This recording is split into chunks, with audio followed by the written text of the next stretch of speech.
तो देश हित समाचार के वीकली एडिशन के एपिसोड 3 में आप सभी का स्वागत है। इस हफ्ते की बड़ी खबरों के बारे में हम बात करेंगे, जैसा कि आपको पता ही है। तो पहली खबर आई है कि नेशनल हेराल्ड केस में सोनिया गांधी और राहुल गांधी को ईडी ने पूछताछ के लिए बुलाया है। तो वो केस में क्या है, वो असल में केस की हिस्ट्री क्या है और अभी प्रेजेंट में क्या स्टेटस है, वो मैं आपको बताऊंगा। उसके अलावा बात होगी कि वक्फ एक्ट जो अब कानून बन गया है, उसके खिलाफ में जो पॉलिटिशियंस ने पिटीशन डाली थी सुप्रीम कोर्ट में, तो उसमें जो 2 दिन में सुनवाई हुई उसमें क्या हुआ मैं आपको बताऊंगा। उसके अलावा नरेंद्र मोदी जी प्रेसिडेंट से मिलने गए थे आधी रात को, और उसके साथ साथ जेपी नड्डा के घर पे होम मिनिस्टर अमित शाह और डिफेंस मिनिस्टर राजनाथ सिंह भी रात को गए थे। तो अब क्या खिचड़ी पकड़ी है, वो उसके बारे में बात करेंगे। उसके अलावा आखिरी खबर आई है कि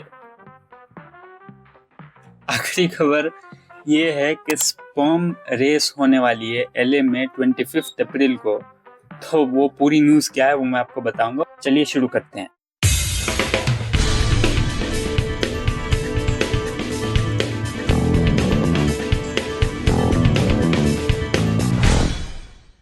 तो नेशनल हेराल्ड केस के बारे में जानने से पहले आपको थोड़ी सी हिस्ट्री बता देता हूँ।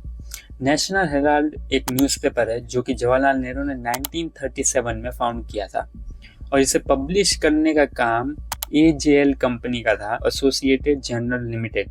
ये कंपनी का काम था कि नेशनल हेराल्ड के जो न्यूज़पेपर थे उसे पब्लिश करने का काम ये कंपनी का था। तो इस केस की शुरुआत होती है 2012 में, जहाँ पे बीजेपी के लीडर सुब्रमण्यम स्वामी ने राहुल गांधी और सोनिया गांधी पे एलिगेशन लगाए कि इन्होंने AJL जो कंपनी है उसके एसिड इलीगली ट्रांसफर किए हैं। AJL जो कंपनी है उसके पास 2000 करोड़ से भी ज्यादा के एसिड है, जिसमें लैंड और बिल्डिंग वगैरह सब आ जाता है, जहाँ पे इनकी प्रॉपर्टी दिल्ली, मुंबई, लखनऊ सब जगह पे है। इसके अलावा आपको एक और कंपनी का नाम जानने की जरूरत है जो कि यंग इंडिया, जिसके ओनर है राहुल गांधी और सोनिया गांधी। तो आरोप ये लगाया भाई कि AJL के जितने भी एसिड थे वो सारे 50 लाख में ट्रांसफर कर दिए यंग इंडिया कंपनी को। अब कहाँ 2000 करोड़ के एसिड और कहाँ 50 लाख में ट्रांसफर हो गया। उसके अलावा दूसरा आरोप ये है कि भाई कांग्रेस पार्टी ने AJL कंपनी को 90 करोड़ का इंटरेस्ट फ्री लोन दिया था, वो अभी तक रिकवर नहीं हुआ। और आप ये देखिए कि यंग इंडिया कंपनी के 76% स्टेक्स राहुल गांधी और सोनिया गांधी के पास। इनफैक्ट अब आरोप ये लग रहा है कि AJL कंपनी ने अपने शेयर्स यंग इंडिया कंपनी को दे दिए हैं, वो भी टोकन अमाउंट में। तो अब जो पैसा इधर से उधर जो हुआ है उसी के लिए ईडी ने सोनिया गांधी और राहुल गांधी को पूछताछ के लिए बुलाया। अगर ये आरोप सही साबित हो गया कोर्ट में, तो राहुल गांधी और सोनिया गांधी को 7 साल की सजा हो सकती है। देखते हैं आने वाले दिनों में जो सुनवाई होगी उसमें क्या होता है। अब बात करते हैं वक्फ कानून की। तो सुप्रीम कोर्ट में जो 2 दिन की हियरिंग हुई उसमें क्या हुआ मैं आपको बताता हूँ।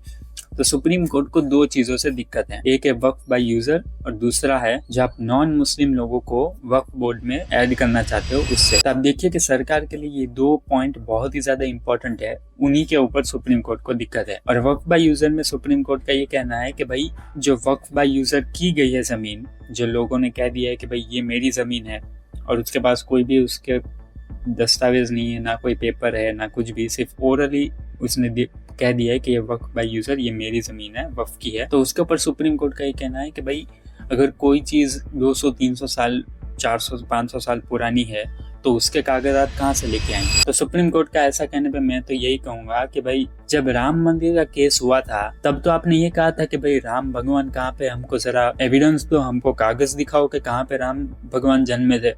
उसके अलावा काशी विश्वनाथ केस में भी यही हुआ था। तब तो हिंदुओं ने ऐसा नहीं कहा कि भाई हम कागज कहाँ से निकालेंगे, 10,000 साल पुराना है भाई, हम कागज कहाँ से निकालेंगे, प्रूफ कहाँ से देंगे।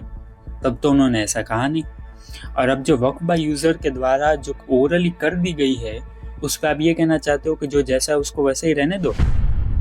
ये कैसा कानून है भाई, ये आप तराजू बराबर तो है ही नहीं। 5 मई को इस पे अगली सुनवाई होगी, हो सकता है तब फैसला भी आ जाए। लेकिन ये उन पॉलिटिशियन के ऊपर तमाचा है जो कहते थे कि कॉन्स्टिट्यूशन खत्म हो गया है और सारी चीजें बीजेपी और RSS कंट्रोल कर रही है। अगर कंट्रोल कर रही होती तो ये जो 15 जितने भी दिन अभी बाकी है कानून पे रोक मिलती नहीं। जब 5 तारीख के बाद इस पे फैसला आएगा और इनके मुताबिक नहीं आएगा तब ये यही कहेंगे कि भाई सुप्रीम कोर्ट और कॉन्स्टिट्यूशन सब कुछ बीजेपी और RSS के अंडर आ गया है। तो इनकी जो दोहरी नीति है वो सब दिख जाती है। उसके अलावा सुप्रीम कोर्ट आजकल बहुत ही ज्यादा इंटरफीन कर रही है पार्लियामेंट के अंदर। इसके ऊपर वाइस प्रेसिडेंट ने खुद अभी कुछ स्टेटमेंट दिया है, आप वो सुनिए। These are directed to the president by a recent judgment. Where are we heading? What is happening in the country? we have to be extremely sensitive. It is not a question of someone filing a review or not.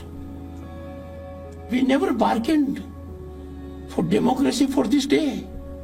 President being called upon to decide in a time-bound manner, and if not, becomes law. So we have judges who will legislate, who will perform executive functions, who will act as super parliament, and absolutely have no accountability because law of the land does not apply to them. तो तीसरी खबर ये है कि world first sperm race Los Angeles में होने वाली है। आप ये आर्टिकल देख सकते हैं, ready set swim world first sperm race on 25 अप्रैल।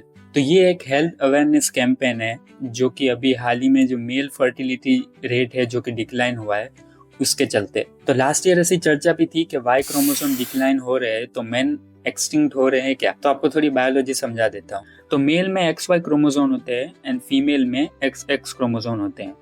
अब मेल अगर X अटैच करता है तो फीमेल होती है एंड Y अटैच होता है तो मेल। तो कहीं ना कहीं इसे हाईलाइट करने के लिए कैंपेन किया जा रहा है। तो खबर यह है कि इसे बहुत ज़्यादा मात्रा में लोग देखने आने वाले हैं, लाइव कमेंट्री होगी और लाइव दिखाया भी जाएगा। और आप सपोर्ट भी कर सकते हैं कि ये स्पर्म मेरा है, ये आगे जाएगा या फिर ये पीछे। तो ये पूरा का पूरा होने वाला है 25 तारीख को। तो अब देखते हैं क्या होगा उसमें। उसके अलावा आखिरी खबर ये है कि भाई सरकार में कुछ तो पक रहा है। पीएम मोदी प्रेसिडेंट से रात को मिलने जाते हैं एंड जेपी नड्डा के घर पे अमित शाह और राजनाथ सिंह रात को गाड़ी में मिलने जाते हैं।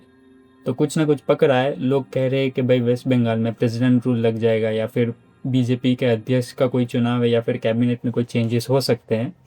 तो कहा जा रहा है कि ये सब अटकलें लग रही है। अब देखते हैं क्या होता है। अगर कुछ भी होगा वो तो हम आपको बताएंगे। तो इस वीडियो के लिए इतना ही। जय हिंद, वंदे मातरम।